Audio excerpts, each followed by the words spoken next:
అపొస్తలుల కార్యములు 8వ అధ్యాయము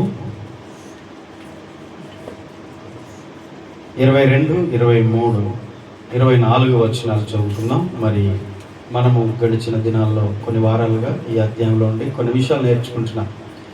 ప్రాముఖ్యంగా సమరయలో పరిచయం చేస్తున్న ఫిలిప్పును గురించి, అదేవిధంగా అదే ప్రాంతంలో మరి గారడీలు చేస్తున్నటువంటి ఒక వ్యక్తి సీమోన్, మరి అతడు కూడా ప్రభు నమ్ముకొని శిష్యుడిగా చేరి ఫిలిప్పుతో పాటు ఎడబాయకుండా ఉన్నాడు.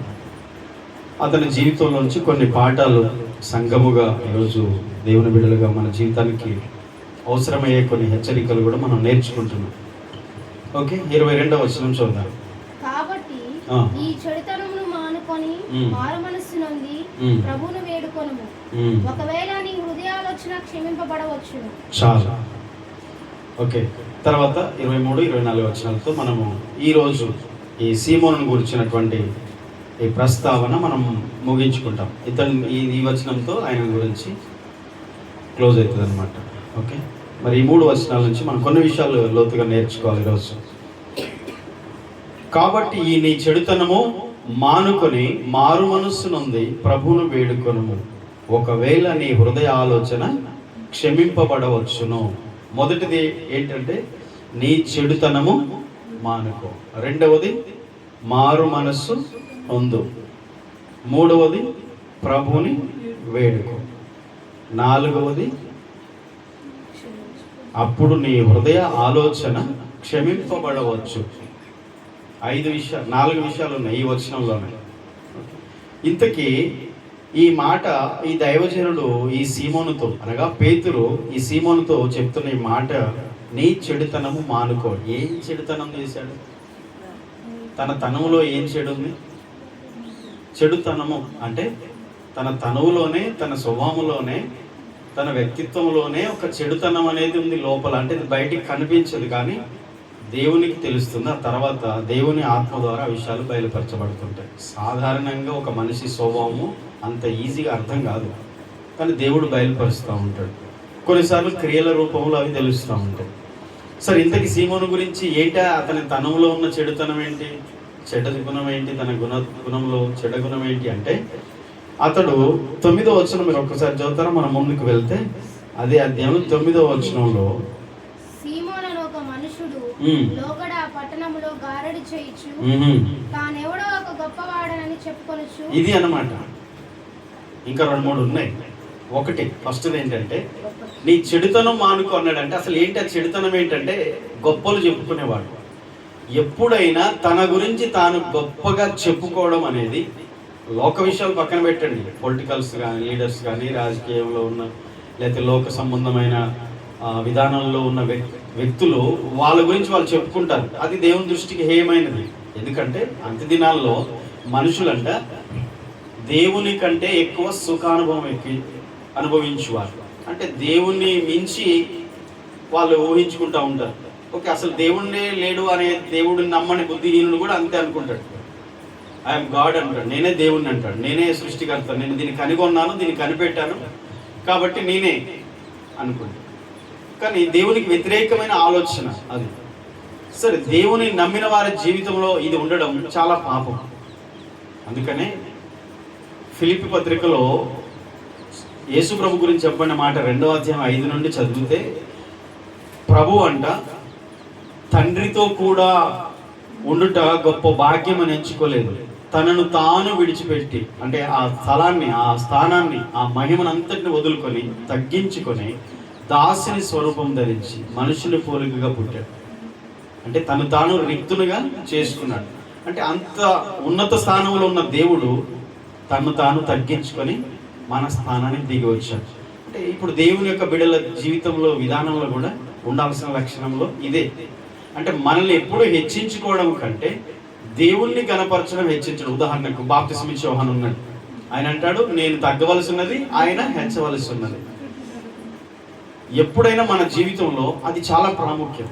దేవుడు మనల్ని నిలబెడతాడు. నన్ను గణపరచు వారిని నేను, అంటే మనల్ని దేవుడు గణపరిచే స్థితులు ఉంటాయి, సందర్భాలు. తన మహిమ కొరకు మనల్ని హెచ్చిస్తాడు, మనల్ని గణపరుస్తాడు, మనల్ని నిలబెడతాడు. అది ఒక దేవుని పద్ధతి. కానీ మనల్ని మనము దేవుని కంటే ఎక్కువగా హెచ్చించుకోవడం అనేది అది చాలా తప్పు. ఓకే, అందుకనే సీమోను పేతురు అంటున్నాడు, సీమోను నీ చెడుతనము మానుకో. ఏంటి అని అంటే, మొదటిగా అతడు తనను తాను గొప్పవాడు అని చెప్పుకొనుచు. చెప్పాలి. ఎవరు చెప్తున్నారు? చెప్పాలి. ఎవరు చెప్తున్నారు? ప్రజలు చెప్తున్నారా? అది మిస్టేక్. ఏంటంటే నిన్ను గురించి, నీ గొప్పతనం గురించి ప్రజలు చెప్పాలి, నీ కుటుంబం చెప్పాలి, నీ బంధువులు చెప్పాలి, నీ స్నేహితులు చెప్పాలి, నీ చుట్టూ ఉన్న వాళ్ళు చెప్పాలి. కానీ నీవే కనపరుచుకోకూడదు. నేను ప్రత్యేకమైన వ్యక్తిని, నేను గొప్ప వ్యక్తిని, నేను చాలా బెటర్, వీళ్ళకంటే నేను స్పెషల్, నన్ను నేను హెచ్చించుకుంటే, ఇలాంటి మనస్తత్వంతో ఉంటే ఇది గారడు సీమోను యొక్క మనస్తత్వం. అక్కడ రాయబడిన వాక్యం చదివితే అతన్ని గురించి సమాజం అంతా, లేకపోతే సమరయ ప్రజలంతా చెప్పేదానికంటే ముందు తన గురించి తాను చెప్పుకుంటున్నాడు. అంటే చెప్పుకోవడంలో రకాలు ఉంటాయి. కొన్నిసార్లు నోటితో చెప్పుకుంటారు, కొన్నిసార్లు వాళ్ళ బిహేవియర్, వాళ్ళ యొక్క ప్రవర్తన ద్వారా గొప్ప వాళ్ళంగా కనపరుచుకుంటూ ఉంటారు అన్నమాట. అది చాలా పొరపాటు, చాలా పొరపాటు. కొన్నిసార్లు మంచిగానే కనిపిస్తాం, కానీ కొన్ని సందర్భాల్లో మాత్రం ప్రత్యేకంగా అది ఎప్పుడు చేయకూడదు. నా జీవితంలో కొన్నిసార్లు కొంతమంది చూశాను, నా దగ్గరికి వచ్చినప్పుడు, నాతో ఉన్నప్పుడు, నేను మాట్లాడుతున్నప్పుడు ఉన్న విధానం, వేరే ప్రాంతంలో వెళ్ళినప్పుడు, వేరే ప్రజల దగ్గర ఉన్నప్పుడు, ఆయన ఎవరో తెలియదు, ఆమె ఎవరో నాకు తెలియదు అన్నట్టుగా వారి ముందు మనతో, అంటే అక్కడ కొంచెం గొప్ప వాళ్ళు ఉన్నారనుకోండి, పెద్దవాళ్ళు, వాళ్ళతో వాళ్ళు మాట్లాడుతూ పరిచయం ఉండి వాళ్ళతో మాట్లాడుతున్నప్పుడు సడన్గా మనం కలిసినప్పుడు వాళ్ళ ముందు మనల్ని వీళ్ళెవరో తెలియదు అన్నట్టుగా ప్రవర్తిస్తారనమాట. అంటే చర్చి దగ్గర వందనాలు చెప్తారు, బయట రోడ్డు మీద కలిస్తే ప్రైజ్ లాట్ చెప్పరు. ఓ అంటే నువ్వు అదా అనుకుంటారండి. అంటే నా గొప్పతనం పోతుందేమో అని ఒక చోటేమో తగ్గించుకున్నట్టుగా నటిస్తారు, ఇంకొక చోటేమో తమను తాము హెచ్చించుకుంటూ, వీళ్ళతో మాట్లాడితే నేను తక్కువ అనుకుంటారేమో, నన్ను పక్కన వాళ్ళు తక్కువ అనుకుంటారేమో అని వాళ్ళ ముందు మాట్లాడతారు. ఇది చాలా ప్రమాదం. ఒక ఆయన ఒకసారి గతంలో ఒక చోట ఇంట్లో ఉన్న తల్లిని బయట తన స్నేహితుల దగ్గర, పనిచేసే దగ్గర సడన్గా తల్లి తండ్రి కలిసినప్పుడు ఒకసారి వారితో మాట్లాడుకుంటూ, వాళ్ళతో మాట్లాడుతున్నాము, ఎవరు అంటే మా అమ్మ మా నాన్న అని చెప్పట్లేదు. ఎందుకంటే తనతో ఉన్నవాళ్ళు ఈమె మీ అమ్మ, ఈయన మీ నాన్న అనుకుంటారేమని చెప్పి ఆమె ఎవరో నాకు తెలియదు. ఇంకొక జోక్ తెలుసు, ఆమె ఎవరో పని మనిషి అని చెప్పారు. అంటే ఇవన్నీ ఒక మనిషిలో 2 రకాల జీవితం అని చెప్తాను కదా, ఇక్కడ అదే నేర్చుకుంటున్నాం. 2 క్యారెక్టర్స్ ఉంటాయి. కాబట్టి దేవునికి నచ్చంది ద్వంద్వ జీవితమే. దేవునికి అసహ్యం వచ్చేది, దేవునికి కోపం వచ్చేది ఏంటంటే ఈ 2 నాలుకలు, 2 తలంపులు, 2 ఆలోచనలు, 2 జీవితాలు, 2 రకాల మనస్తత్వాలు కలిగి జీవించే వాళ్ళంటే దేవునికి చాలా అసహ్యం. అందుకనే దేవుని యొక్క వాక్యం ద్వారా మనం హెచ్చరించబడుతున్నప్పుడు ఒకవేళ ఇలాంటివి ఏమైనా ఉంటే మనం సరి చేసుకోవడానికి దేవుడు అవకాశం ఇస్తారు. రెండవ విషయం ఏంటంటే 11వ వచనం చూడండి. నీ చెడుతనం మానుకో అంటే ఏంటి? చెడుతనం అంటే బహుకాలం గారడీలు చేయొచ్చు వారిని విభ్రాంతి పరిచినందున. గారడీలు చేస్తూ ప్రజలను విభ్రాంతి పరుస్తున్నాడు. ప్రజలలో ఏం చేస్తున్నాడంటే వంచన చేయడం. ఇంతకుముందు నేర్చుకున్న విషయాలు ఇవి, కాకపోతే చెడుతనం ఏంటి అనేది మళ్ళొక్కసారి జ్ఞాపకం చేస్తున్నాను. రెండవది, ఫస్ట్ది ఏంటిది? తన గురించి తాను గొప్ప చెప్పుకుంటా ఉంటాడు, హెచ్చించుకుంటా ఉంటాడు అనమాట. ఓకే, ఇది దైవిక విషయాల్లో వర్తించదు, లోకంలో వర్తిస్తుంది. లోకంలో ప్రతి వాడు డప్పు కొట్టుకుంటాడు, ప్రతి వాడు చేస్తూనే ఉంటాడు అదే పని. ఎవరిని చూడండి, ఎక్కడ చూసినా ఎవ్వరు కూడా తగ్గరు. చివరికి అడుక్కునేవాడు కూడా కొంచెం కూడా రాజీపడాడు అనమాట తగ్గించుకునే విషయంలో. అది లోకంలో ఉంటుంది. కానీ దేవుని విషయానికి వచ్చేసరికి దేవుడే తనను తాను తగ్గించుకున్నప్పుడు మనకి ఎంతన్నా ఉండని. బాప్తిసం ఇచ్చి యోహాను స్త్రీలు కనిన వారు అతని కంటే గొప్పవాడే లేడు. అతడే అన్నాడు, నేను ఆయన చెప్పుల వారు విప్పడం కూడా యోగ్యుని కాను. దేవుని విషయానికి వచ్చేసరికి మనల్ని దేవుడు గణపరచాలి తప్ప మనము దేవునిలో ఉండి గణపరచుకోకూడదు, మనల్ని హెచ్చించకూడదు. ఆయన హెచ్చిస్తాడు, ఆయన గణపరుస్తాడు. ఆయన మనల్ని తక్కువ చేసే వారి ముందు మనల్ని ఆయన గొప్పగా చూపిస్తాడు. ఆ పని ఆయన చేస్తాడు, ఆయన చేస్తూనే ఉంటాడు. అంతే. వీళ్ళు వేస్ట్ అని అనుకుంటే వాళ్ళని దేవుడు బెస్ట్ ప్లేస్లో ఉంచుతూనే ఉంటాడు. బెస్ట్ ప్లేస్లు అంటే ఏదో పదవుల్లో, హోదాల్లో, లోక సమ్మానం మళ్ళా అటు అనుకోకండి. ఆత్మీయ విషయాల్లో అనేకులకు దీవెనకరంగా ఉంచడానికి, ఆశీర్వాదకరంగా మనల్ని దీవెనకరంగా ఉంచడానికి దేవుడు మనల్ని హెచ్చిస్తూ ఉంటాడు. స్వార్థపరులుగా మారడానికి హెచ్చించాడు. అది మళ్ళీ సాతాను పని. అంటే కేవలం సాతాను దేవుడు ఇద్దరు కలిసి పని చేస్తున్నారు ప్రజల మీదనే. దేవుడు మనుషుల మీదనే, అపవాది సాతాను మనుషుల మీద పనిచేస్తాడు. ఈ రెండింటిలో తేడా గమనించకపోతే మనం అందరం మోసపోతాం. అందుకనే జాగ్రత్త పడాలి. గారడీలు చేస్తూ ప్రజల్ని బ్లాక్మెయిల్ చేయడం, వంచన చేయడం, మోసం చేయడం, ప్రజల మధ్యలో ఉండి మంచివాడిగా తను నటించడం చాలా ప్రమాదకరమైన విషయం. అది అతడు చేసింది. మూడవది ఏంటంటే, వారి ఎదుట ద్రవ్యం పెట్టి నేను ఎవరి మీద, 19 వచనం, వారి ఎదుట ద్రవ్యం పెట్టి నేను ఎవరి మీద చేతులు ఉంచుతున్న వాడు పరిశుద్ధాత్మను పొందినట్టు అధికారం అడిగాను.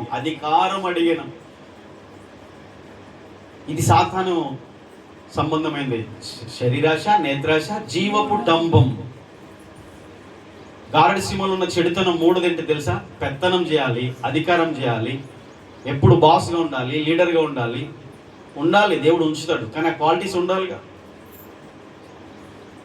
మనం అనుకున్నవే క్వాలిటీస్ అనుకుంటాం. కాదు, దైవిక సంబంధమైన క్రీస్తులో ఉన్న లక్షణాలు ఖచ్చితంగా రావాలి. ఒక దేవుడు ఇస్తాడు, కానీ దాని కొరకు సీమోన్ ఏం చేశాడంటే డబ్బు వారి దగ్గర పెట్టి ఆ పరిశుద్ధాత్మ వరాన్ని ఇచ్చి అధికారం కావాలని కోరుకుంటున్నాడు. ఇది సరైనది, నీ హృదయము సరైనది కాదు అని చెప్పాడు.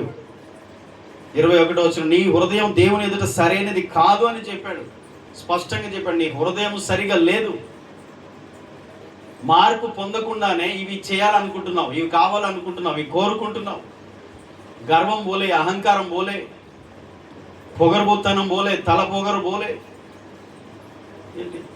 మర్యాద ఇవ్వడం తెలియదు, గౌరవించడం తెలియదు, ఎదుటివారు రెస్పెక్ట్ ఇవ్వడం తెలియదు. ఈ విషయాలు పోకుండా ఏం కోరుకుంటున్నారు? ఇది సమాజంలో జరుగుతుంది, క్రిస్టియన్ సమాజంలో కూడా జరుగుతుంది, సేవకురాల్లో, విశ్వాసులలో ఇదే. ఈ స్పిరిట్ అనేది పోలే. ఆ రోజు నుంచి ఫిలిప్పును ఎడబాయకుండా ఉండి ఈ రోజు కూడా సంఘాన్ని ఎడబాయకుండా ఉండి పనిచేస్తూనే ఉంది ఈ సీమోను ఆత్మలు, గారడియ సీమోను ఆత్మలు, ఇస్కరేతు యూదా ఆత్మలు, గేహజీ ఆత్మలు. ఈ స్పిరిట్ పోలే. దేవుడు పనిచేస్తున్నాడు, అపవాది కూడా వచ్చి అక్కడే పనిచేస్తూనే ఉన్నాడు. 12 మంది కూర్చుంటే 12 మందిలో ఒకడు, వాడు కూడా కూర్చున్నాడు. పరిశుద్ధాత్ముడు యేసు ఆ మధ్యలోనే ఉంటే సాతాను దురాత్మ కూడా వచ్చి వారి మధ్యలో ఉన్నాడు. వారి మధ్యలో కాదు, ఒకరిలోకి దూరాడు. అంతే. ఎడబాయకుండా ఉండి పని చేయడము సాతానుకు చాలా ఇష్టం. సంఘములో కనపడకుండా పని చేస్తాడు విశ్వాసుల జీవితాల్లో, మనసులో. అందుకనే ఇవి మనం కంపారిజన్ చేసుకుంటుండాలి. నేను తగ్గించుకున్నానా? నా జీవితం మారిందా? నా బ్రతుకు మారిందా? నా పాపం స్వభావం పోయిందా? నాలో ఉన్న గర్వం పోయిందా? చెడుతనం పోయిందా? ఇంకా ఇవన్నీ పోలేదంటే ఏ ఆత్మ వస్తుంది? ఫిలిప్పుని ఎడబాయకుండా ఉండిన గారడి సీమోను యొక్క ఆత్మ పనిచేస్తుంది అని మనం గ్రహించి, అవసరమైతే ఇక్కడ చెప్పబడిన వాక్యము ముందుకు చదువుతాం. పశ్చాత్తాపడి మారు మనసు పొంది చెడుతనము విడిచిపెట్టి ప్రభువును వేడుకుంటే క్షమాపణ వస్తుంది. లేదంటే క్షమాపణ లేదు. నేను ఇట్లే ఉంటా, నేను ఇంతే, నా క్యారెక్టరే ఇంత, నా యాటిట్యూడ్ ఇంత, నా వ్యక్తిత్వమే ఇంత, నా గుణమే ఇంత, నేను మంచి వాళ్ళకి మంచివాడిగా ఉంటా, చెడ్డోళ్ళకి చెడ్డోడిగా ఉంటా. ఇది దెయ్యం లక్షణం. యేసయ్య చెడ్డోళ్ళకి మంచివాడే, మంచి వాళ్ళకి మంచివాడే, పాపుల్ని ప్రేమించడానికి వచ్చానని చెప్పాడు. చెడ్డవాళ్ళకి కూడా చెడ్డవాడిగా ప్రవర్తించలేదు, ఆయన మంచివాడిగా ప్రవర్తించాడు. ఈ కొటేషన్లు వాడొద్దు. అందరూ బాగుండాలి, అందులో నేను ఉండాలి, ఇదంతా కూడా ఎక్కడి నుంచి నేర్చుకున్నారు? యాంచి తెచ్చారు. అందరూ బాగుండాలి, అందులో నేను ఉండాలి కాదు, అది కానే కాదు. మనం కరిగిపోతూ ఇతరులకు వెలిగించేవారిగా. ఇది క్రీస్తు బోధ వేరు, లోకం బోధ వేరు. గమనించండి. ఈ చెడుతనం మానుకో. రెండవది మారు మనసు పొందు. ఆప్షన్ మత్తయి సువార్త 2వ అధ్యాయంలో బాప్తిసం ఇచ్చే యోహాను చెప్తాడు, మీరు మారు మనసుకు తగిన ఫలములు ఫలించండి. లేని ఇదిగో ఇప్పుడే గొడ్డలి చెట్టు వేరిన నరికేస్తాడు. ఆప్షన్ ఇచ్చాడు. అందుకనే కొత్త నిబంధనలో సువార్త ఆరంభమే ఇది. యేసు ప్రభువు ఆరంభించినదే, దేవుని రాజ్యము సమీపించింది, మారు మనస్సు పొంది సువార్తను నమ్మండి. ఇది చేయకండి. యాక్షన్ అవుతుంది. అది యాక్షన్. నటించడమే అవుతుంది, వేషధారణ అవుతుంది. అది మారు మనసు ముందు, తర్వాత సువార్తను నమ్ము. ఆ తర్వాత పెత్తనం చేస్తావా, అధికారం చేస్తావా, ఏమన్నా చెయ్యి. సంఘంలో ఏ పరిచర్య అయినా, ఏ తలాంతైనా, ఏ సేవ అయినా, ఏ అర్పణైనా, ఏదైనా సరే మన జీవితం దేవునికి అంకితం కావడానికి ముందు మారు మనసు అనేది చాలా ప్రముఖం. అందుకనే అపొస్తలుల కార్యం 2వ అధ్యాయానికి వచ్చేసరికి కూడా అపొస్తలులు అదే ప్రకటించారు. పేతురు అన్నాడు, మీరు మారు మనసు పొంది ప్రతివాడు పాపక్షమాపణ నిమిత్తం యేసుక్రీస్తు నామములో బాప్తిసం పొందండి, అప్పుడు పరిశుద్ధాత్మన వరం మీరు పొందుతారు. డబ్బులు ఇస్తే కాదు. డబ్బులు ఇచ్చి కొనుక్కుంటా, నాకు డబ్బు ఉంది, పలుకుబడి ఉందంటే అది పరలోకాన్ని, వరాన్ని నువ్వు కొనలేవు. పరిశుద్ధాత్మని రక్షణ డబ్బుతో కొనలేవు. డబ్బుతో కొనలేంది అది. మారు మనసు పొందితే, నీ పాప క్షమాపణ నిమిత్తము నీటి మూలంగా నువ్వు నూతనంగా జన్మిస్తే, బాప్తిజం పొందితే, అప్పుడు దేవుని వరం నీకు ఉచితంగా వస్తుంది. ఈ పద్ధతిలో రాదు, ఆ పద్ధతిలో వస్తుంది. మన పద్ధతిలో దేవుణ్ణి సంపాదించలేము, మన పద్ధతిలో పరలోకాన్ని కొనలేము, పరిశుద్ధాత్మని కొనలేము. రక్షణ అనేది మన పద్ధతిలో రాదు. కేవలం విశ్వాసం ద్వారా కృపచేతన. ఎఫెసీ 2:8 విశ్వాసం ద్వారా కృపచేతన మీరు రక్షణ పొందారు. మారు మనసు చాలా ప్రాముఖ్యం. అవసరమా కాదా? అజ్ఞాన కాలంలో దేవుడు చూసి చూడనట్టుగా ఉన్నాడు, కానీ ఇప్పుడైతే అందరూ అంతటను మారు మనసు పొందవలనని మనుషులకు ఆజ్ఞాపించున్నాడు. ఆజ్ఞ ఇది. నువ్వు మారు మనసు పొందడం ఆజ్ఞ. మారు మనసు పొందరా? నేను మారని అంటారా? ఇంతే, నీ మారం. మేము మారకపోతే ఏం చేయలేము, తీర్పుంటుంది. ఎవరైనా ఆప్షన్ లేదు. చెడుతనం విడిచిపెట్టాలి. గారడి సీమోన్లో ఉన్నాయి చెడుతనాలు, ఒక 2-3 చూసాం. అవి విడిచిపెట్టమన్నాడు. రెండవది మారు మనసు పొందమన్నాడు. అంటే మార్పు లేకుండానే సేవ చేస్తావా? మార్పు లేకుండా పరిచర్య చేస్తావా? మార్పు లేకుండానే పాటలు పాడతావా? మార్పు లేకుండానే దేవుని సేవలో కొనసాగుతావా? మారు మనసు లేకుండా ఏదైనా చేయొచ్చా? పాత నిబంధనని బట్టి చూస్తే అసలు అర్హత కూడా లేదు మనకి. కానీ దేవుని కృప, క్రీస్తు శిలువ బలియాగం ద్వారా ఈరోజు మనందరం ఇంకా మన జీవితాల బ్రతుకులు మారకపోయినా దేవుని కనికరాన్ని బట్టి ఇంకా బ్రతికున్నా, ఇంకా ఆయన సైన్లో కూర్చొని ఆరాధన చేస్తున్నాం. అయితే ఇది కంటిన్యూ చేస్తారా? లేదు. ఖచ్చితంగా చెప్పబడిన మాట ఏంటంటే మారు మనసు పొందాల్సిందే. ఇక్కడ సీమోనికి చెప్పాడు, కానీ ప్రతి విశ్వాసికి కూడా ఇది అవసరమైన వాక్కు. ఆమేన్. మారు మనసు పొందడం అంటే ఏంటి? మారు మనసు పొందడం అంటే మనసు మార్చుకోవడమా? ఈరోజు మార్చుకుంటావు, మళ్ళీ రేపు మార్చుకుంటావు, అంతే కదా. ఈరోజు మంచిగా మార్చుకుంటావు, మరి తెల్లారిసరికి మళ్ళీ అటు మార్చుకుంటావు. మనసు మార్చుకోవడం కాదు మారు మనసు అంటే. బట్టలు మార్చడం కాదు. మారు మనసు అంటే మన పాపములను మనం గుర్తు చేసుకొని, మన పాపముల విషయమై మనం దుఃఖించాలి. అవసరమైతే ఉపవాసం ఉండి ఏడవాలి. వాటిని ఒప్పుకొని విడిచిపెట్టి ఇక ఎన్నటికీ ఆ పాపము తప్పుదములు చేయకుండా బ్రతకడమే మారు మనసు పొందిన జీవితం. మనసు మార్చుకోవడం కాదు. అందరూ మనసు మార్చుకుంటారు లోకంలో. 40 రోజులు మార్చుకుంటారు, 30 రోజులు మార్చుకుంటారు. ఏంటి ఆ మార్చుకోవడం ఏంది? కాసేపు నేను తినను, నీసు ముట్టను, నేను అది తాగను, ఇది తాగను, ఇది చేయను, అది చేయను అని మనసు మార్చుకుంటారు. కథం మళ్ళీ మనసు మార్చుకుంటారు. అది మారు మనసు కాదు. ప్రభువును వేడుకోవాలి. మూడవది వేడుకోండి. ఇది చాలా అవసరం. అంటే ప్రార్థన జీవితం, ప్రభు దగ్గర ప్రార్థించడం చాలా అవసరం. ఆ ప్రార్థన చేసినప్పుడు దేవుడు ఖచ్చితంగా ప్రార్థన ఆలకించి కనికరిస్తాడు. నేనేవే పట్టణస్థులు ఘోరమైన పాపం చేసిన వాళ్ళని కూడా దేవుడు కనికరించాడట. ఆయన మనసు మార్చుకున్నాడు. ఆయన పశ్చాత్తాపడ్డాడు. కొన్నిసార్లు దేవుని కనికరం ఎంత గొప్పదంటే, ప్రజలు ఏడ్చినప్పుడు, తము తగ్గించుకున్నప్పుడు, వారి జీవితాల్లో మార్పు పొందినప్పుడు దేవుడు వెంటనే శిక్షిస్తానన్న ఆ మనస్తత్వాన్ని మార్చుకొని వారిని కనికరించిన సందర్భాలు చాలా ఉన్నాయి. చాలా అవకాశాలు. అబ్రహాం అడిగాడు సొదొమ గొమొర్రా విషయంలో, లోతు విషయం. లోతున్నాడు కనుక అబ్రహాం మాట దేవుడు కాదనలే. సరే, చివరికి 5 నీతిమంతులున్నా నేను ఆ పట్టణాన్ని కాపాడుతా అబ్రహామా అన్నాడు. కానీ లేరు, అక్కడ ఒక్కడే ఉన్నాడు. ఏం చేస్తాడు? దేవుడు అవకాశం ఇస్తాడు. ఎన్నిసార్లు ఇస్తాడు? అనేక సార్లు ఇస్తాడు. మరి అవకాశాన్ని సద్వినియోగం చేసుకోవాలిగా. చేసుకోవాలవుదా? నేను ఇట్లే ఉంటా అంటే ఉండు, నష్టం మనకే. చివరికి నీ ఆలోచన క్షమింపబడవచ్చు అన్నాడు. తప్పకుండా క్షమాపణ ఉంది. అయితే చనిపోయిన తర్వాత లేదు సుమా. ప్రాణం ఉన్నంత వరకే, బతుకున్నంత వరకే మన జీవితంలో మార్చుకోవడానికి దేవుడు అవకాశం ఇస్తాడు.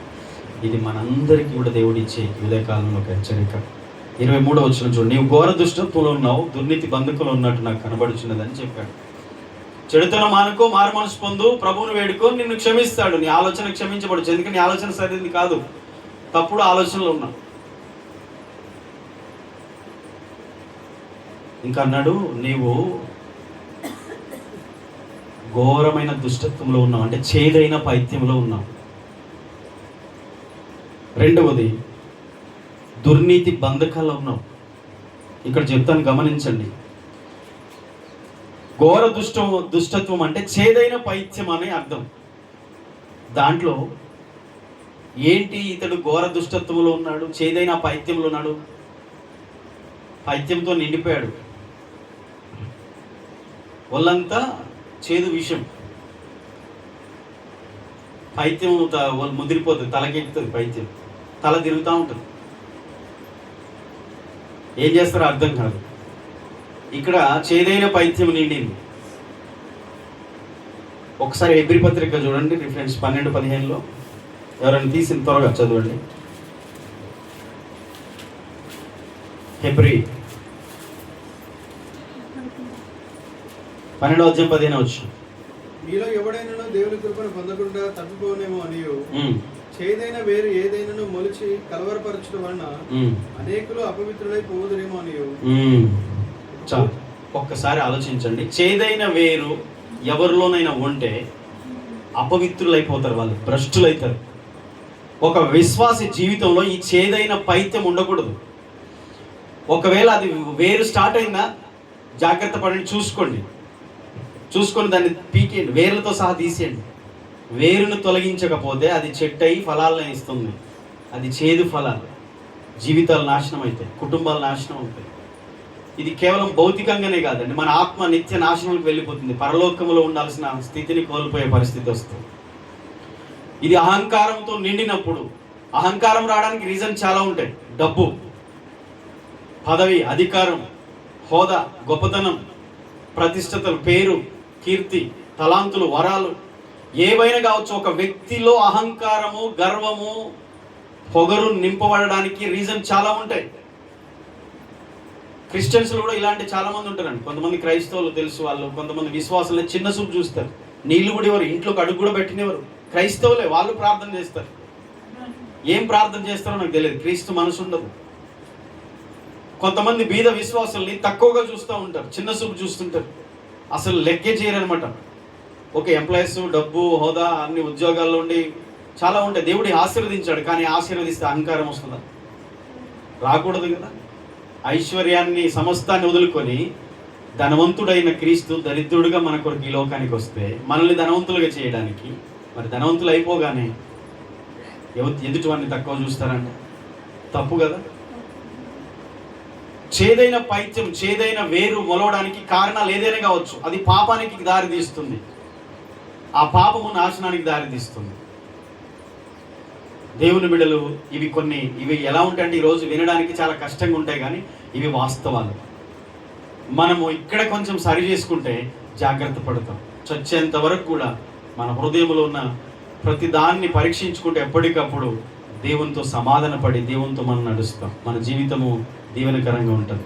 హల్లెలూయా. ఎంతో ఆశీర్వాదకరంగా ఉంటుంది అన్నమాట. చేదైన వేరు మీలో ఎవరిలోనైనా మొలుచునేమో అని చూసుకోండి, జాగ్రత్త పడండి. ఎందుకంటే దాని ద్వారా చాలామంది అపవిత్రులైపోతారు, భ్రష్టులైపోతూ ఉంటారు. అలాంటి స్థితి రాకుండా చూసుకోవాలి. చేదైన పైత్యం అంటే అసూయ కావచ్చు, లోభం కావచ్చు, స్వార్థం కావచ్చు. ఇప్పుడు సీమోన్లో ఉన్న ఇవే లక్షణాలు. ఎప్పుడైతే అపోస్తలు చేతులు పెట్టారో, పరిశుద్ధాత్మ ప్రజలు పొందుకుంటున్నారు, వారి మీద పరిశుద్ధాత్ముడు దిగి వచ్చాడో అతనికి అసూయ కలిగింది. వెంటనే నాకు కూడా ఇది కావాలనుకున్నాడు. దాన్ని కోరుకున్న తర్వాత దాని ద్వారా ఏం చేయాలనుకుంటున్నాడు? లోభత్వం అంటే డబ్బు సంపాదించాలి, డబ్బు డబ్బు డబ్బు. అది కూడా ఒక చేదైన వేరు. అక్కడ మనం బ్యాలెన్స్ చేయకపోతే అది మన మీద ఆధిపత్యం చేస్తుంది. ఇంకా చాలామంది దేవునికి దూరం అయిపోయిన కారణాలు కూడా అవే. ఇప్పుడు కొందరు దాన్ని ఆశించి తమను తాము విశ్వాసం నుండి తొలగిపోయి తమను తాము పొడుచుకొని చచ్చారంట. కొందరు దీన్ని ఆశించి విశ్వాసం నుండి తొలగిపోయి, అంటే దేవుని నుంచి దూరం అయిపోయి తమను తాము సూసైడ్ చేసుకుని చచ్చిపోయారు. ఆ మాట పౌలు తిమోతి చెప్తున్నాడు, కానీ అక్కడ సౌలు రాజు గురించి చెప్తున్నాడు. అమాలేకులు హతం చేయరా నాయన అని చెప్తే, సేవకుడు చెప్తే, దేవుడు చెప్పిన మాట మంచి వాటిని ఉంచి మళ్ళీ ఏం చెప్తున్నాడు? ఇది దేవుని కొరకు అని చెప్తున్నాడు. తన కొరకు చేసేదంతా దేవుని పేరు చెప్తున్నాడు. దేవుని పేరు చెప్పి దగా చేయడం ఏంటి? కుక్క సాగు చేస్తారు తండ్రి కొడుకు. అలాగే మంచివాడు కూడా ఆ యుద్ధంలో చనిపోవాల్సి వచ్చింది. దేవునికే, దేవుని లెక్క దేవునికే, అంతే. నువ్వు ఉంచుకో అంటే నువ్వు ఉంచుకో, దేవునికి ఏమంటే దేవునికి ఇవ్వు, నీది నీకే, దేవునికి. దేవుడు నీకు సమృద్ధికి ఇస్తాడు, కానీ నువ్వు అమలేకులు హతం చేయాలి. అవి నువ్వు తెచ్చుకోవద్దు. అవి నేను తెచ్చుకొని అవి నాకు కావలసినవి, కానీ నేను ఎవరి పేరు చెప్పాలి? అబద్ధం చెప్పాలంటే దేవుని పేరు చెప్పాలి.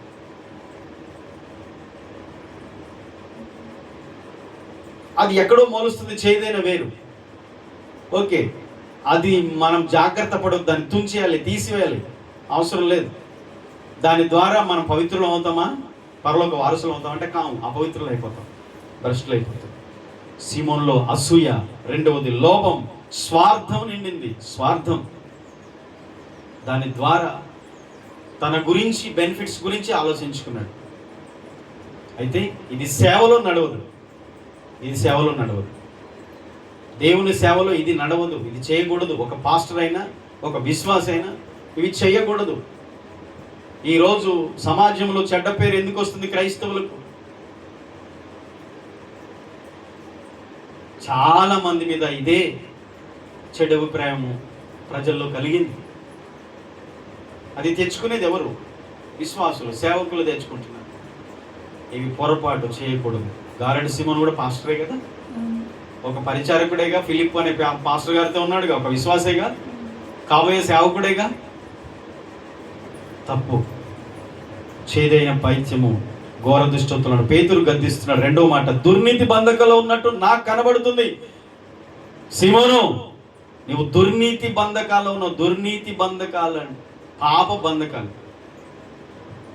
ఒక విధంగా చెప్పాలంటే అవి ఒక కట్లు. కానీ దేవుని వాక్యం దేశే 58లో కట్లు దింపండి, విరగొట్టండి, కాడి విరగొట్టండి. సాతాను కట్టు కట్టేస్తాడు అందరినీ. ఆ కట్లలో బంధించబడ్డాడు. ఓకే, లోకంలో అయితే చాలామంది సంపూర్ణంగా వాని కట్లలో బంధించబడ్డారు. కానీ దేవుని బిడ్డలు ఆ కట్లలో ఉండకుండా ఏం చేయాలంటే వారు విడుదల పొందిన వారే ఇతరుల కట్లు విప్పాలి. కానీ దేవుని ప్రజలే చాలామంది ఈ బంధకాల్లో ఉన్నారు. పాపపు బంధకాలు మనిషిని, పాపపు బంధకాలు బానిసలా బంధిస్తాయి. యోహాను 8:34 ఉంచిన పాపం చేయవాడు పాపమునకు దాసుడు. యోహాను సువార్త 8:34 వచ్చిన పాపం చేసేవాడు దేనికి దాసుడు అవుతాడు? పరలోకానిక? పాపం చేయవాడు పరలోకానికి దాసుడు అవుతాడా? కాడు, పాపానికి దాసుడు అవుతాడు. అతని మీద అది పెత్తనం చేస్తుంటాడు. ఇందుకే పాపం అంటే ఏంటి మనకు అర్థం కావాలి. చిన్న చిన్న విషయాలే మనం కేర్లెస్గా తీసుకుంటాం, కానీ ఇవి చాలా విషయాలు మనం జాగ్రత్త పడాల్సిన విషయాలు. ఇవి చిన్నవన్నీ కొట్టి పడేయకండి. కోపం చిన్నదా? ఇది ఒక బంధకమే. ఆ బంధకాలు పూర్తిగా తెగిపోవాలి. ఆమేన్. మినహాయింపు ఏమి లేదు ఎవరికైనా సరే. ఇది ఒక పాప బంధకమే. కోపం అనేది, కోపము అనేక రకాల పాపం చేయడానికి కారణమవుతుంది. అధికమైన కోపం, ముక్కు మీద కోపం, ఆ రియాక్షన్ ఇవ్వడం, ఆ షార్ట్ టెంపర్, సెకండ్ మాట రిప్లై ఇవ్వడం సెకండ్లు పట్టదు. ఇవన్నీ పాప బంధకాలే, తెగిపోవాలి. ముసలోళ్ళైనా, వయసులైనా, చిన్నపిల్లలైనా ఏం తేడా, అందరికీ ఇదే పని చేస్తుంది. ఇది అపవాది పెట్టిన ఒక బంధకమే. మంచి విషయంలో కోప్పడము, గద్దించడము అనేది మంచిది. అది పాపము చేయదు. పాపము చేయని కోపం ఒకటి ఉంటుంది. కోపపడు కానీ పాపము చేయకుడు. ఆ కోపము మంచి విషయంలో, హెచ్చరించే విషయంలో కోపపడే సందర్భాలు వేరు. కానీ శరీర క్రియలలో కోపం అనేది ఒకటి. ఆ శరీర క్రియలలో కోపం అనే ఒక బంధకంతో ఉండిన వారు పెద్ద మనుషులైన అంతే. చాలా కోపం ఉంటుంది. 90 ఏళ్ళు వచ్చిన కోపం పోదు. చేతులు ఏదుంటే అది కూడా ఇసిరేస్తారు. పిల్లలు అదే, చిన్న పిల్లోడని కూడా అని కోపం, యవనొస్తుడని లేదు. ఇవి బంధకం తెలుసుకుంటే ఈరోజు మనం జాగ్రత్త పడతాం. రెండవది అసూయ, అహంకారము, ధనాసక్తి, ధనాన్ని ప్రేమించడం, ఇవన్నీ బంధకాలు. ఆ ప్రేమించడం అనేది చాలా తప్పు. అవసరానికి వాడుకోవాలి అంతే. అవసరానికి వాడుకోవాలి. మనిషి కంటే ఎక్కువ ధనానికి విలువ ఇవ్వద్దు. ఈ లోకాన్ని పోల్చుకుంటే మాత్రం బాబేలు గోపురం కట్టినట్టుగా ఉంటుంది. అసలు దేవునికి సంబంధం లేదని బాబేలు గోపురం కడుతున్నట్ట మనిషి. ఆ అహంకారం చూడు. పరలోకున్న దేవుడు చూస్తున్నాడు. ఏం తెలివిరా మీది, కట్టండి కట్టండి కట్టండి. ఒక్కరోజు వచ్చి మొత్తం కూల్చేసి తారుమారు చేసి ప్రపంచంలో చెదరగొట్టాడు. భాషలు తారుమారైంది. ఒకటే భాష, అప్పుడు ఒకటే భాష, ఒకటే సమాజం, ఒకటే అంతా ఒకటే. ఆ ఒక్కటిని తారుమారు చేసి అక్కడిని స్టార్ట్ అయింది నిమ్రోదు ఆత్మ ఇప్పటికీ పనిచేస్తున్నాం. అదే సాతాను ఆత్మ. తనను తాను హెచ్చించుకుంటాడు. యెషయా గ్రంథం 14 అధ్యాయం, యెహెజ్కేలు గ్రంథం 28 అధ్యాయాల్లో సాతాను గురించి, వాని యొక్క స్వభావం గురించి రాయబడింది. మహోన్నతునికి పైగా నన్ను నేను హెచ్చించుకొందును అన్నాడు. తేజో నక్షత్రము అని పేరు. దూతల్లో ఒకటే పడదోయబడ్డాడు. ఇప్పుడు అదే ఆత్మ అదే సమాజంలో తిరుగుతుంది. అందుకనే ప్రతివాడు తనను తాను అందరికంటే హెచ్చుగా 100, 120 అంతస్తులు కడుతున్నాడు. అసలు ఏకంగా చంద్రమండలం పోయి దేవుడు పెట్టిన ఒక గ్రహం మీదకి పోయి అక్కడ ఇల్లు కట్టుకుంటున్నాడు. అంటే అది ఎక్కడిది హెచ్చించుకోవడం అంటే దేవుని మహోన్నతుని కంటే హెచ్చించుకోవడం. కాబట్టి అది అక్కడనే చేదైన వేరు స్టార్ట్ అవుతుంది. ఒక దేవుని బిడ్డలు జాగ్రత్త పడకపోతే ఇవన్నీ మన చుట్టూ ఉన్నవే. నిద్ర బాగా వస్తున్నట్టు కదా, మన చుట్టే ఉన్నవి. ఏ బంధకాల్లో కట్టబడి ఉన్నామో మనం బయటపడాలి. వ్యభిచారం, తాగుడు, ఇవన్నీ కట్టలే. జారత్వం, వివాహం కాకమునిపే లైంగిక అక్రమ సంబంధాలు. అసలు దేవుని సిస్టమ్ అంతా చెడిపోయింది. పాపం. ఈరోజు 10 సంవత్సరాల వయసు, 10 సంవత్సరాలు రానివాడు కూడా లవ్ అఫైర్స్. 10 ఏళ్ళలోనికి కూడా పిల్లలకు కూడా అదే పరిస్థితి. ఎక్కడి నుంచి వచ్చింది ఇది? లోపలికి యాంచి వచ్చింది. ఎన్ని చెడ్డ అలవాట్లు. ఇప్పుడు డ్రగ్స్, మత్తు, ఆ పదార్థాలకు అలవాటు అయిపోయి ప్రతి వాడు. ఇక అశ్లీల దృశ్యాలు, సినిమాలు, ప్రతి దానికి రేపు శిక్ష ఉంది. దేనితో చేసిన పాపమునకు దాన్ని అది శిక్ష అనుభవిస్తుందంట. కన్నులు చేసిన పాపము రేపు కన్నులు శిక్ష అనుభవిస్తాయి. చేతులతో చేసిన పాపము ఈ చేతులు రేపు శిక్ష అనుభవిస్తాయి. వీటన్నిటికీ క్రీస్తు శిలువలో పరిహారం చెల్లించి ఉంచాడు. మారు మనసు పొంది చెడుతనం మానుకొని ప్రభువును వేడుకొని ఆయన తట్టు తిరిగితే క్షమాపణ ఉంది. లేదు నేను ఇంతే ఉంటాను, నా జీవితం ఇంతే అనుకుంటే జలప్రలయంలో అందరూ పోయినట్టునే పోవాల్సి వస్తుంది. నోవాహు కుటుంబంలో కాపాడబడలేదు. మనం దేవుని మాట విని లోబడినోడే కాపాడబడ్డాడు. హేళన చేసినవాడు, ఎగతాళి చేసినవాడు పోయాడు. మునుపు జరిగిందే మరలా జరుగుతుంది. జరిగిపోయిన దాన్ని దేవుడు మరలా తిరిగి జరిగిస్తాడు, రప్పిస్తాడు. అంతే. కొత్తది ఏమి లేదు, పాతదే మళ్ళీ రిపీట్ అవుతుంది అంతే. అప్పుడు నీళ్లతో నాశనం చేయబడింది లోకం, ఇప్పుడు అగ్ని చేత నాశనం చేయబడుతుంది. దాని కొరకు ఈ పంచభూతములు వెయిట్ చేస్తుంది. గాలి, నీరు, నిప్పు, భూమి, ఆకాశం 5 ఒకేసారి లయమైపోబోతున్నాం. ఇది దేవుని వాక్కు. బట్ ఒక మనిషి జాగ్రత్త పడకపోతే, ఈ చిన్న గుంపు మనం నేర్చుకుంటున్న దేవుని మాటలకు మనమే విధేయత చూపకపోతే, పాపంలో ఉన్నవాడు తీర్పు దేవుని ఇంటి ముందే ఆరంభమైతే మరి అన్ని జనుల పరిస్థితి ఏంటి? ఒక దేవుని నమ్ముకొని బాప్తిసం తీసుకున్న సీమోను దగ్గరే ఇలాంటి పరిస్థితి ఉంటే లోకంలో అన్ని పరిస్థితి ఏంటి?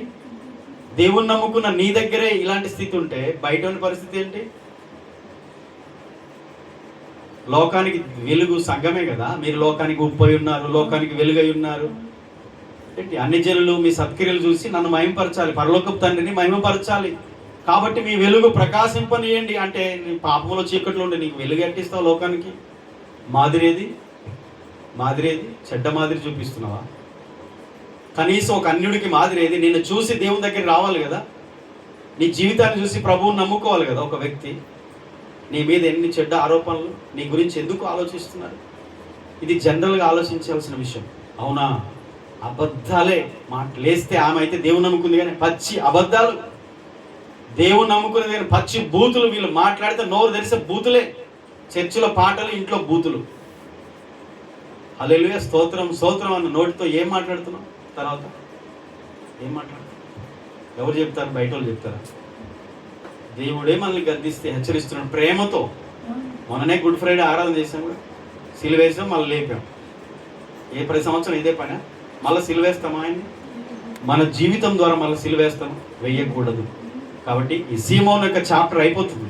ఎన్ని హెచ్చరికలు ఉన్నాయో అన్ని హెచ్చరికలు నేర్చుకుంటున్నాం. మారకపోతే ఎవరి ప్రాణానికి వాడే ఉత్తరవాది. మార్పు పొందకపోతే దేవునికి లెక్క చెప్పి చివరిది చెప్పి నేను ముగిస్తాను. కాబట్టి చెడు అలవాట్లు వెనక సాతాను హస్తం ఉంటుందని గుర్తుపెట్టుకోండి. మన అమ్మనాన్నల హస్తం ఉండదు, ఇంకా బంధువులు ఎవరి హస్తం ఉండదు, సాతాను హస్తం ఉంటుంది. ఒక వ్యక్తి చెడుతనంలోనికి వెళ్తున్నారంటే, చెడుతనం అనగానే ఎవరినో అంటున్నారు అనుకోకండి. అందరి జీవితంలో పరీక్షించుకోవాల్సిన సందర్భం ఇది. ఓకేనా? నాతో సహా చివరి వచనం చదవండి, 24. అందుకు సీమోను, మీరు చెప్పిన వాటిలో ఏది నా మీదకు రాకుండా మీరే నా కొరకు ప్రభువుని వేడుకొనడని చెప్పాడు.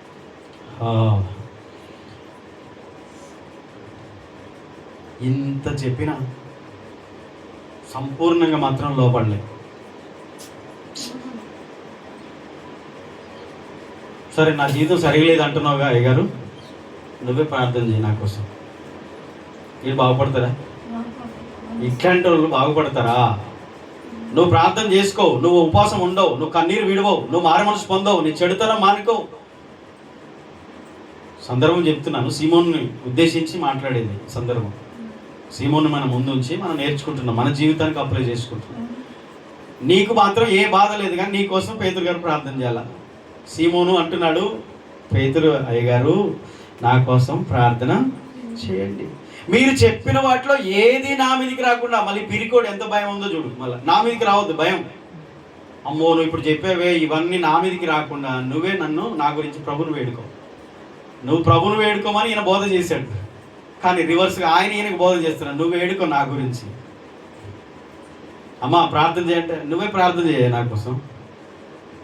అయ్యా ప్రార్థన చేయి, నువ్వు ప్రార్థన ఉపవాసం ఉండ, నువ్వు ఉండయా ఉపవాసం, మీరు ఎప్పుడు ఉంటారు కదా, నా కోసం ఉపవాసం ప్రార్థన చేయి. ఎట్లా వస్తుంది క్షమాపణ? ఇది పొరపాట కదా. దీని నుంచి మనం ఏం నేర్చుకోవాలి ఈరోజు? ఏం నేర్చుకోవాలి? మనమే ప్రభువు దగ్గరికి వెళ్ళి మనమే ప్రభువుని వేడుకోవాలి. ఇతని గురించి చెప్పిన మాట, భయపడ్డాడు, ప్రార్థన చేయమని అడిగాడు కానీ పశ్చాత్తాపడలేదు. నెంబర్ 1, పాపము చేసినప్పుడు మనమే దేవుని దగ్గరికి వెళ్ళి పశ్చాత్తాపడి ప్రార్థన చేయాలి. ఆయన చెప్పింది సరైంది కాదు. భయపడ్డాడు కానీ ఆ భయం మారుమనసు కారణమైందా? ఆ భయము పశ్చాత్తాపానికి కారణమైందా? ఆ భయము దేవునికి లోబడడానికి కారణమైందా? ఆ భయము, భయపడ్డాడు కానీ ఆ భయము దేవునికి తనను సమాధానపరిచేటట్టు, అయ్యో నిజంగా బాప్తిని తీసుకున్నా కానీ నా బ్రతుకు మార్చుకోలేదు దేవా, నన్ను క్షమించు, ఈరోజు సేవకుందర మాట్లాడావు అని మారుమనసు పొందాడా? భయపడి లేదు, భయపడ్డాడు. ఎందుకంటే ఏమొస్తుందో నా మీది కానీ భయపడ్డాడు తప్ప బ్రతుకు మార్చుకోలేదు. భయపడతారు విశ్వాసులు కానీ బ్రతుకులు మార్చుకోరు. అందుకనే చాలా మంది మారుమనసులని బ్యాచ్ ఉంటారు సేవకులతోటి. సంఘాలలో చాలా మంది మారుమనసులు ఉన్నాడు, సినిమా పాటలు పాడేటోడు, మళ్ళీ వచ్చి దేవుని పాటలు పాడు. వినయ్ కూడా అయ్యే పాటలు, సినిమా పాటలు.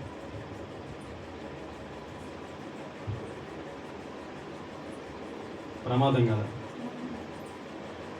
భయపడుతున్నాం, అమ్మో ఏమవుతుందో, అమ్మో ఏమొస్తుందో, ప్రార్థన చేయించుకుంటాం అయ్యగారితో. ఏమైతుందో ప్రార్థన చేయమంటాం కానీ మనం ప్రార్థన చేయమా? ఆ భయము నిన్ను ప్రార్థనలో నడిపించాలిగా, నిన్ను మోకాల మీద తీసుకురావాలిగా, నువ్వు ఉపవాసం ఉంటట్టు చేయాలిగా. నిజమైన భయము, యెహోవా యందైన భయము పవిత్రమైనది. అది నిజంగా దేవుని యందు భయం అయితే అది పవిత్రమైన జీవితంలోకి నడిపిస్తుందంట. కానీ అది పై భయం అయితే మాత్రం నటింపజేస్తుందంట. నటిస్తారు, అయ్యగారు ఎంత భయం ఉన్నట్టు సేవకుని దగ్గర ఇంటిలో ఉనుకుతారు, బయటికి పోగానే అయ్యాను. జీవితం అంతా వేస్ట్. ఎటు తీసుకెళ్తూ నమ్ముతున్నారు గుడ్డిగా సేవకులు. నేనైతే నమ్మను. నన్ను ఎవరు ఇష్టపడరు తెలుసా? ఎందుకంటే నేను ముక్కుసూటిగా వాక్యాన్ని ఖచ్చితంగా మాట్లాడతాను. వాళ్ళకి విమర్శించినట్టు అర్థమవుతుంది. ఓ ఈయన ఎప్పుడు విమర్శిస్తూ ఉంటాడు అని అనుకుంటారు. విమర్శించను నేను. వాక్యం ఏం చెప్తుందో దాన్ని ముక్కుసూటిగా చెప్తాను. అసలు ఒక్కడు 10 రూపాయలు కానకేకపోయినా పొరలేదు. అసలు డబ్బు కోసం వచ్చిన సేవ కాదు ఇది. డబ్బు కోసమే స్టార్ట్ చేసే సేవలు కొన్ని ఉంటాయి. ప్రజలు ఏ పాపం చేసినా నువ్వు కానుకేమో దేవుడు క్షమిస్తాడు. నువ్వు ఎంత అభిచారం చేసలేదు, ఏ పాపం చేసలేదు అయ్యా, నువ్వు ఎట్లా బ్రతికలేదు నాయన, నువ్వు దశభాగం దేవుడు నేను దీవిస్తాడు అని చెప్పే సేవకుడు నరకానికి పోతాడు, ఇచ్చేటోడు కూడా పోతాడు. అసలు అది కానే కాదు కాన్సెప్ట్. యేసయ్య ఎందుకు వచ్చాడు? అన్ని విడిచిపెట్టి ఆయన వచ్చాడు. సేవకుడు కూడా అన్ని వదులుకొనే వచ్చాడు. ఈరోజు ప్రజల దగ్గర నుంచి ఏదో చేయాలి, ప్రజల మెప్పు పొందాలని అవసరం లేదు. ఎవరు సేవకుని మెచ్చుకోకుండా లేదు, పిలిచిన వాడు మెచ్చుకుంటూ చాలు. ఎవరి మెప్పులు ఘనతలు గొప్పలు అవసరం లేదు. మనుషులు మెప్పించే సేవ వేరది. కానీ మీ జీవితాలు బాగుపడితే పరలోకంలో దేవుని దగ్గర మీరు నిలబడి చాలు. కొన్ని ఆత్మలైన ప్రభు దగ్గర చేస్తే చాలు అన్న ఆశ. కాబట్టి సీమోను గురించి నేర్చుకున్న విషయాలు, చాలా విషయాలు నేర్చుకున్నాం. తొమ్మితే ఇంకా చాలా విషయాలు వెళ్తాయి. కానీ మన జీవితానికి ఏమైనా హెచ్చరికగా ఉన్నాయా? మనం ఏమైనా మార్చుకోవడానికి అవకాశం ఉందా లేదా? లేకపోతే మీ ఇష్టం. ఆ పాప బంధకాల లోపల ఉన్న స్వభావం గుర్తుపెట్టుకోండి.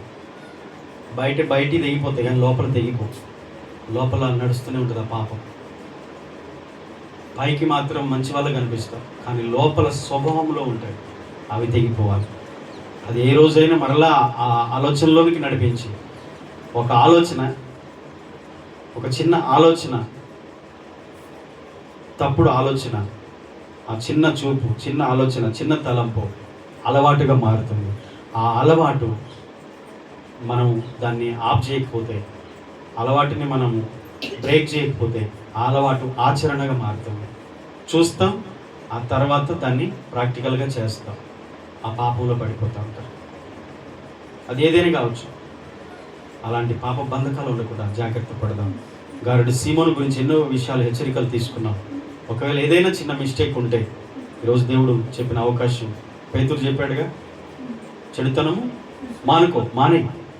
మానే అది అంతే. అది అబద్ధమా, బూతులా, పాపమా, చెడుతనం ఏదైనా మానే. రెండోది మారు మనసు పొందు. ప్రభు దగ్గర వేడుకో, ప్రార్థన చేయి. విడిచిపెట్టు, మారు మనసు పొందు, ప్రార్థన చేయి. ప్రభు క్షమిస్తాడు. ఆయన బిడ్డగా నేను నిలబెట్టుకుంటాడు. ఆయన సాక్షిగా నేను వాడుకుంటాడు. దేవుడు మనకి ఇచ్చిన గొప్ప అవకాశం. ప్రార్థన చేసుకుందాం. అందరూ కూడా కళ్ళు ఉంచుతారు. ప్రేమగల తండ్రి, పరిశుద్ధుడైన దేవా, మీకు వందనాలు, స్తుతులు, స్తోత్రాలు చెల్లిస్తున్నాను. మహోన్నతుడైన దేవా, మీ కృతజ్ఞతలు చెల్లిస్తున్నాను. ప్రభా,